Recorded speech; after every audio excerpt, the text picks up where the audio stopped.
Hello students, welcome to Eco Online class. In last video, we discussed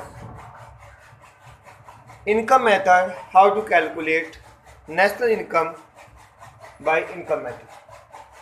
In this video, expenditure method, we discussed how to calculate national income by expenditure method. Yes, expenditure method के द्वारा हम अपनी national income को calculate कैसे करते हैं। जो expenditure method के द्वारा नेशनल इनकम कैलकुलेट की जाती है वो फाइनल एक्सपेंडिचर जो किया जाता है डिमांड्स के ऊपर, जो हाउस होल्ड्स हैं, जो गवर्नमेंट है हमारी, जो हमारी इकोनॉमी के अंदर जो डिमांड होती है कंप्लीट, उसके ऊपर जो फाइनल एक्सपेंडिचर किया जाता है उसी के अकॉर्डिंगली हमारी नेशनल इनकम कैलकुलेट की जाती है। इस expenditure method is an attempt to measurement करने के लिए नेशनल इनकम को on the basis of final expenditure. वो किस पर बेस होती है?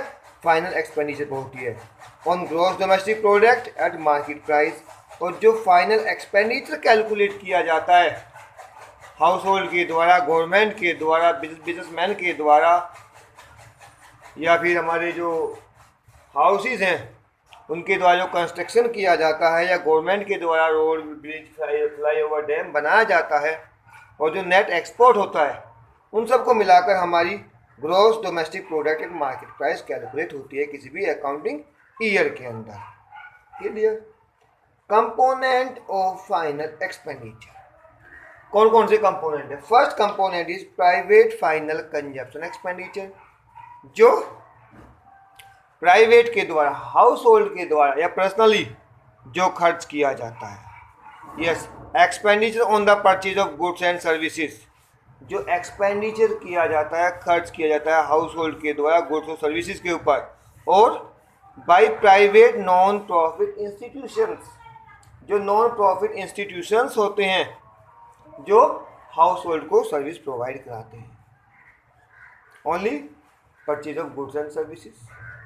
Second, government final consumption expenditure, जैसे प्राइवेट और हाउस होल्ड और पर्सनली कंजप्शन होता है अपनी इच्छा को पूरी करने के लिए, गवर्नमेंट भी खर्च करती है, कंजप्शन करती है, लेकिन वो अपने आप में जो एक कलेक्टिव वांट्स होती है, कलेक्टिव मीन्स जो पूरे सोसाइटी के लिए खर्च करती है गुड्स और सर्विसेज के ऊपर, for the satisfaction of collective wants such as defence, law and order, education, health care, वो इनके ऊपर खर्च करती है। Next point, gross domestic capital formation, GDFC, जो एक्सपेंडिचर किया जाता है प्रोड्यूसर के द्वारा परचेज करने पर फाइनल गुड्स को, उसको हम ग्रॉस डोमेस्टिक कैपिटल फॉर्मेशन कहते हैं। इसके दो कंपोनेंट है।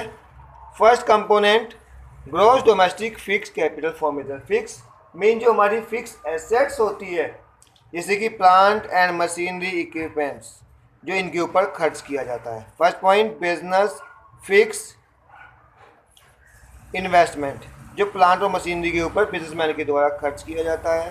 Second, gross residential construction investment, जो कंस्ट्रक्शन किया जाता है हाउस होल्ड के द्वारा नए हाउसेस को बनाने के लिए।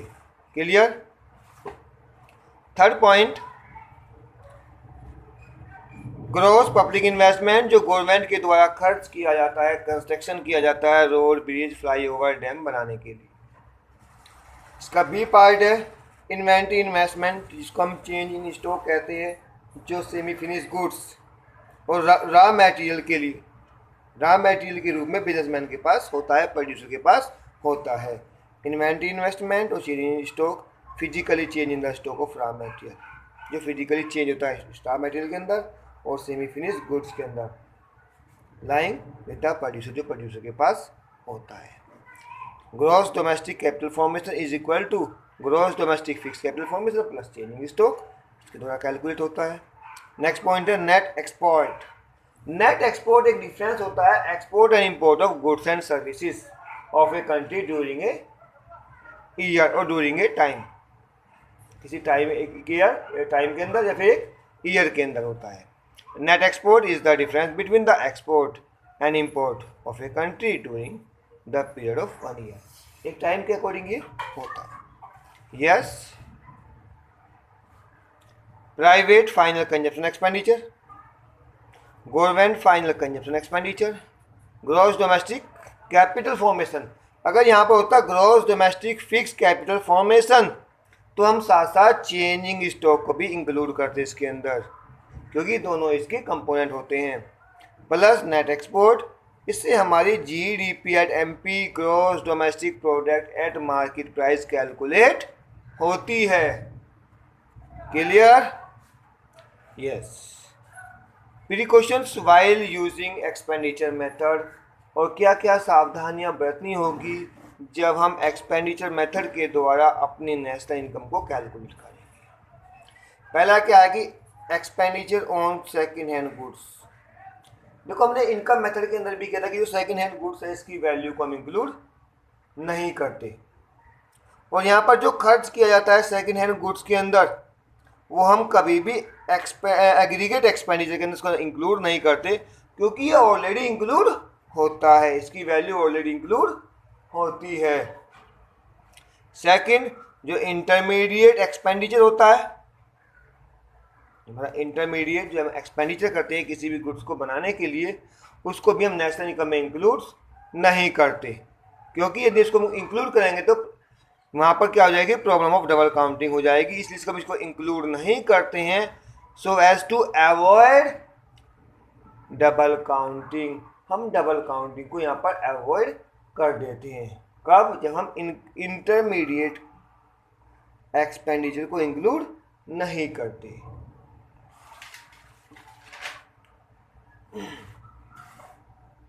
Yes, expenditure on transfer payment, ये पॉइंट भी हम ऑलरेडी डिस्कस कर चुके हैं इनकम मेथड के अंदर, कि जो ट्रांसफ़र पेमेंट होती है इसको हम नेशनल इनकम में इंक्लूड नहीं करते। क्यों नहीं करते हैं?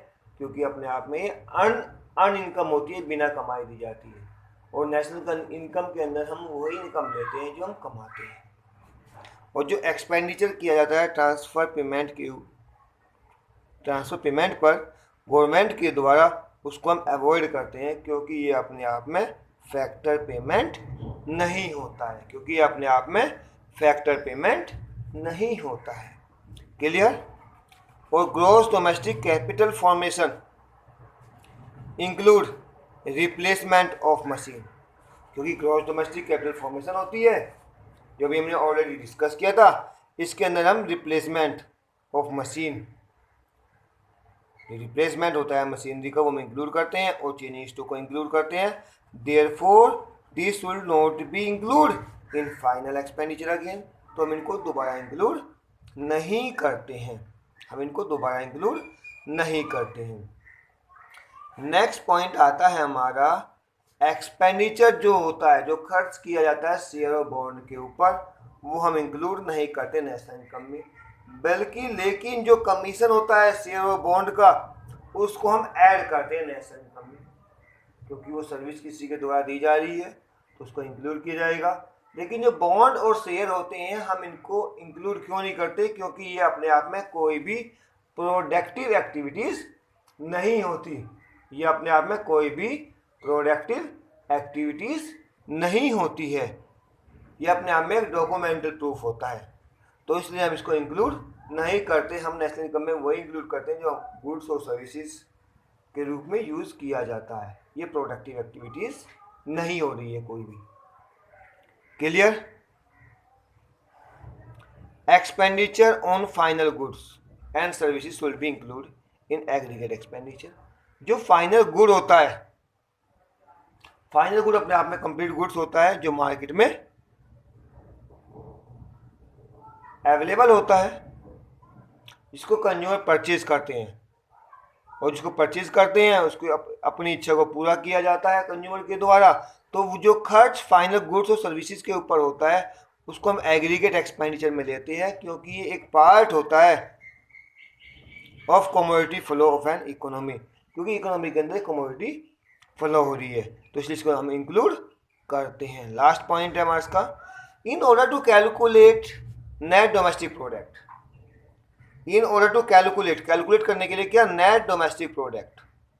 यदि हमें नेट चाहिए डोमेस्टिक प्रोडक्ट तो जो कॉस्ट होगी डेप्रीसिएशन की वो हम उसमें से लेस कर देते हैं, क्योंकि नेट हमें तभी मिलता है, we calculate net when we deduct depreciation from gross.